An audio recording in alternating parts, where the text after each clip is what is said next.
بالکل بالکل. بہت پیاری سٹوری اس نے انہوں نے سنائی ہے، اور مجھے اس سے ایک شعر بھی یاد آ رہا ہے علامہ اقبال کا، جو محمود اور ایاز کی یہ گفتگو کر رہے تھے. بہت ہی معروف شعر ہے. ایک ہی صف میں کھڑے ہو گئے محمود و ایاز، نہ کوئی بندہ رہا باقی نہ بندہ نواز، بندہ و صاحب و محتاج و غنی ایک ہوئے، تیری سرکار میں پہنچے تو سبھی ایک ہوئے. میں ایک ہونے پہ ایک اور مثال آپ کو دینا چاہتا ہوں. علماء کرام ہماری بزم میں آتے ہیں، بالکل یکجہتی کا مظاہرہ ہوتا ہے. ہر مسلک سے تعلق رکھنے والا عالم دین ہمارے ساتھ ایک ہو کے بیٹھتا ہے، ایک ہو کے کھاتا ہے، اور ایک ہو کے گفتگو ہوتی ہے. گو کہ اختلافات کہیں آ بھی جائیں تو وہ سیکھنے کے لیے ہوتے ہیں، اور یہ حسن ہوتا ہے. دن اور رات میں اختلاف ہیں اور یہ حسن بڑھاتے ہیں ہماری زندگی کا. سب سے پہلے آج کی ہماری بزم میں شریک ہیں بہت ہی معروف نوجوان اسکالر عالم دین مولانا آزاد جمیل صاحب. السلام علیکم. جی وعلیکم السلام. کیسے مزاج ہے بھائی؟ میں آج پھر کہنا چاہوں گا جمیل آپ کا نام بہت اچھا ہے اور آپ پہ زیب دیتا ہے ماشاءاللہ. اللہ خوش رکھے. اللہ آپ نے کا بڑے حسن پیارے ظن ہے. جی شکریہ. اللہ اس پہ استقامت ہمیں بھی عطا فرمائے. ماشاءاللہ ماشاءاللہ. آج کے ہمارے دوسرے مہمان اتحاد بین المسلمین کے علمبردار بھی ہیں، بہت پیاری گفتگو کرتے ہیں، شیریں بیاں ہیں، اور بہت ہی اچھی اور خوشگوار طبیعت کے مالک بھی ہیں، علامہ کمیل مہدوی صاحب. السلام علیکم ورحمۃ اللہ. وعلیکم السلام ورحمۃ اللہ وبرکاتہ. کیسے مزاج؟ الحمدللہ اللہ کا شکر. ماشاءاللہ. آج کے ہمارے تیسرے مہمان صبح سحری میں بھی ہمارے ساتھ تھے، اور ہماری تو خواہش ہے کہ ہر دم ہمارے ساتھ رہیں. بہت ہی عمدہ گفتگو اور بہت ہی آسان اور سہل کر کے بیان فرماتے ہیں ڈاکٹر محمد عمیر صدیقی صاحب. محمود صاحب السلام علیکم ورحمۃ اللہ. وعلیکم السلام. اسسٹنٹ پروفیسر بھی ہیں آپ کراچی یونیورسٹی میں، ایک استاد بھی ہیں، عالم دین بھی ہیں، اور با پریکٹیکل عالم دین ہیں، عالم بعمل جسے آپ کہتے ہیں. شکر کے حوالے سے ہماری گفتگو جاری ہے. مولانا صاحب یہ شکر ہے کیا، اور شکر کے آداب کیا ہیں، اس کا حق کیا ہے؟ ہم زبان سے تو کہہ دیتے ہیں بہت شکریہ، اور آپ عام طور سے دیکھتے ہیں ذرا سی چیز پہ تھینک یو کا جملہ تو آ جاتا ہے. اللہ تعالیٰ کا شکر ادا کرنے کے لیے ہمیں کیا کرنا پڑے گا، کون سے اقدامات لینے پڑیں گے؟ بسم اللہ الرحمن الرحیم والصلاة والسلام علی رسول اللہ وسلم علیہ اجمعین. اویس بھائی، شکر انسان کی انسانیت کا سب سے بڑا خاصہ ہے کہ اگر انسان سے شکر چلا جائے تو پھر انسان پوری زندگی میں ان درجات تک جو اللہ چاہتا ہے وہ نہیں پہنچ پاتا. چونکہ شکر ہی ہے جس کو اللہ تبارک و تعالیٰ نے بیان فرمایا کہ لَإِن شَكَرْتُمْ لَأَزِيدَنَّكُمْ، اگر تم شکر کرو گے میں نعمت بڑھاؤں گا. اما شاکرہ و اما کفورا، اگر شکر گزار بنو گے نعمت بڑھے گی، اور ناشکرے بنو گے تو اس لیے قرآن میں اللہ تعالیٰ نے مختلف چیزوں سے شکر کا ہمیں بتلایا ہے کہ شکر ہوتا کیسے ہے اور شکر گزاری ہوتی کیسی ہے. تو اس لیے آپ صلی اللہ علیہ وسلم کے احادیث سے بھی آپ لیا جائے تو آپ ایک وقت کھا رہے ہیں اور ایک وقت آپ بھوکا رہ رہے ہیں. تو آپ سے عرض ہو رہا ہے کہ آپ سے صحابہ عرض کرتے ہیں یا رسول اللہ آپ ایسا کیوں؟ تو آپ نے فرمایا کہ ایک وقت ملے کہ میں اس پہ اللہ کا شکر ادا کروں، اور ایک وقت جو نہیں ملا اس پہ میں صبر کروں.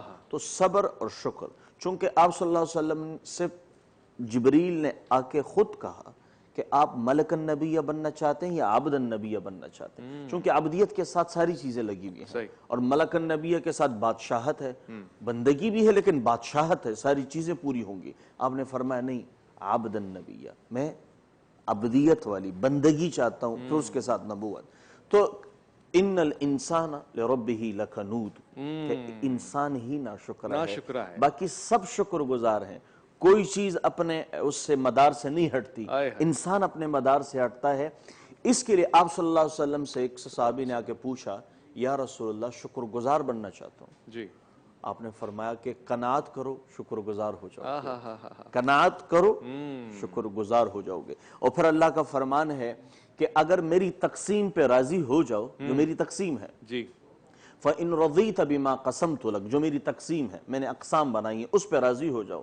تو وَعِزَّتِي وَجَلَالِي وَسُلْطَانِي، مجھے میری عزت اور جلال کی قسم، أَرَحْتَ قَلْبَكَ وَجَسَدَكَ، شکر گزاری کا نتیجہ ایک یہ ہے کہ اللہ دل کو سکون پہنچا رہا ہے، وَجَسَدَكَ، اور جسم کو بھی سکون دے رہا ہے.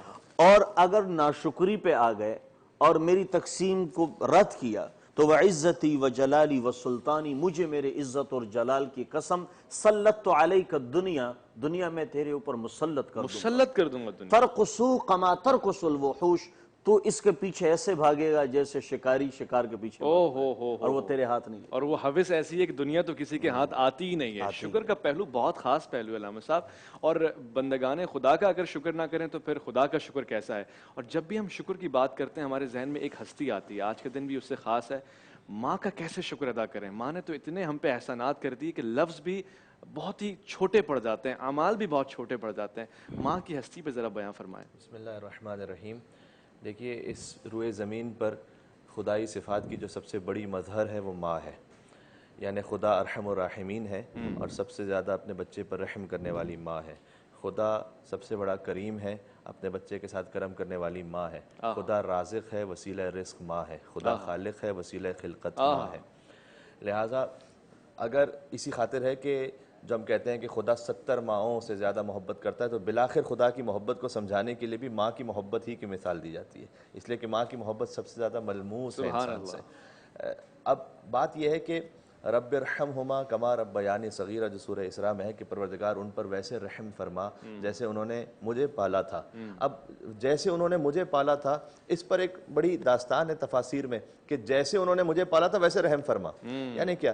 یعنی ماں وہ یہ نہیں دیکھتی کہ اس کا بچہ ڈیزرونگ ہے یا نہیں ہے، مستحق ہے یا نہیں ہے، ماں اسے بغیر استحقاق کے انکنڈیشنل عطا کرتی ہے، غیر مشروط ہے ماں کی محبت، کسی خاص اس سے مشروط، اس لیے ہر ماں دنیا کی اپنی اولاد، ہر دنیا کی اولاد سے محبت کرتی ہے، اس میں کوئی فرق نہیں ہے کہ اولاد کبھی اچھی بھی ہوتی ہے، بری بھی ہوتی ہے، امیر بھی ہے، غریب بھی ہے، بچہ ہے جوان ہو گیا ہے، وہ خود ادھیڑ عمر پہ پہنچ گیا اور اس کی ماں بہت بڑی ہو چکی ہے، تب بھی وہ کیفیت وہ اسی طرح سے رہتی ہے، یہاں تک کہ اب آپ دیکھیے ابا عبداللہ الحسین علیہ السلام میدان کربلا میں 57 برس کے ہو چکے ہیں، تب بھی یہ کہتے ہیں کہ میں یزید کی بیعت کیسے کر سکتا ہوں، اس لیے کہ میری تربیت جس گود میں ہوئی ہے، جس ماں کی گود میں، وہ گود مجھے اجازت نہیں دیتی کہ یزید جیسے کی بیعت کی جائے۔ اب آپ غور کیجئے گا، اتنی بڑی بات، اتنی بڑی بات ہے کہ امام علی مقام امام حسین علیہ السلام بھی جب حوالہ دے رہے ہیں، خود جب کہ بزرگ ہو چکے ہیں تو اپنی ماں کا حوالہ دے رہے ہیں کہ میری ماں کی جو تربیت ہے، وہ جو آغوش ہے، وہ آغوش اتنی محترم ہے اور اتنی مکرم ہے اور اتنی معزز ہے، تو غور فرمائے۔ اس لیے ماں کی محبت، میں احادیث بھی جب دیکھ رہا تھا تو بعض احادیث تو بڑی کامن اور بڑی معروف ہیں، مثلا کہ الجنت تحت اقدام الامہات، لیکن ایک حدیث اس طرح سے بھی نظر سے گزری، ایک روایت ہے، اس کا مفہوم اس طرح سے ہے کہ جو ماں کے قدموں کو بوسہ لے ویسے کہ جیسے خدا کے آستانے کو بوسہ لے، اللہ اکبر، یعنی کہ ماں کے قدموں کے ذریعے سے خدائی رضا کا راستہ نکلتا ہے اور اس تک پہنچنے کی بات آتی ہے۔ پروردگار عالم وہ خود رحیم و کریم ہے، وہ چاہتا ہے کہ تم بھی مظہر صفات خداوندی بن جاؤ، خدائی صفات کو اپنانے کی کوشش کرو، یعنی وہ ستار العیوب ہے، تم بھی عیوب کو چھپانے والے بن جاؤ، وہ آگے بانٹنے والا ہے، تم بھی اور آگے بانٹنے والے بن جاؤ۔ اسی طریقے سے یہ جو ساری صفات ہیں اپنی اولاد کی خاطر ماں میں آپ کو سب سے زیادہ محسوس ہوں گی اور نظر آئیں گی۔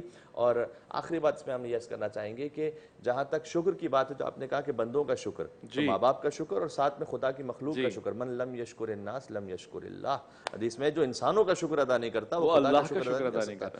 انسانوں کا شکر، کبھی کبھار خدا کا شکر ادا کرنا وہ پھر بھی نسبتاً آسان ہو جاتا ہے شکرن للہ کہہ کے، لیکن بندے کا جب شکر ادا کرنا پڑتا ہے تو اس میں کبھی اپنے آپ کو جھکانا پڑتا ہے، اپنی انا کو توڑنا پڑتا ہے، اپنے غرور سے گزرنا پڑتا ہے، تو وہ اپنی ہستی سے گزر کے اسے کہنا پڑتا ہے بھئی آپ کا میں مشکور ہوں، آپ کا شکر گزار ہوں، تھینک یو، وہ کہنا ذرا مشکل ہو جاتا ہے۔ تو من لم یشکر الناس لم یشکر اللہ، جو انسانوں کا شکر ادا کرنے کے قابل نہیں وہ خدا کا شکر ادا نہیں کر سکتا۔ اس میں جب اتنی استطاعت، اتنی جرت ہی نہیں اور اتنی ویلیوز ہی نہیں اس کی کہ وہ انسان کے سامنے کہہ سکے کہ آپ کا شکریہ، تو اللہ کہتا ہے کہ میرے بندے کا شکر ادا کرو۔ بندے کا شکر ادا کرنے کی لیاقت ہونی چاہیے، تبھی تو آپ ان آداب سے گزر سکیں گے۔ بہت اچھی بات آپ نے کی ہے ڈاکٹر صاحب، شکر کی کیفیت ہمیں سمجھ میں آ گئی ہے۔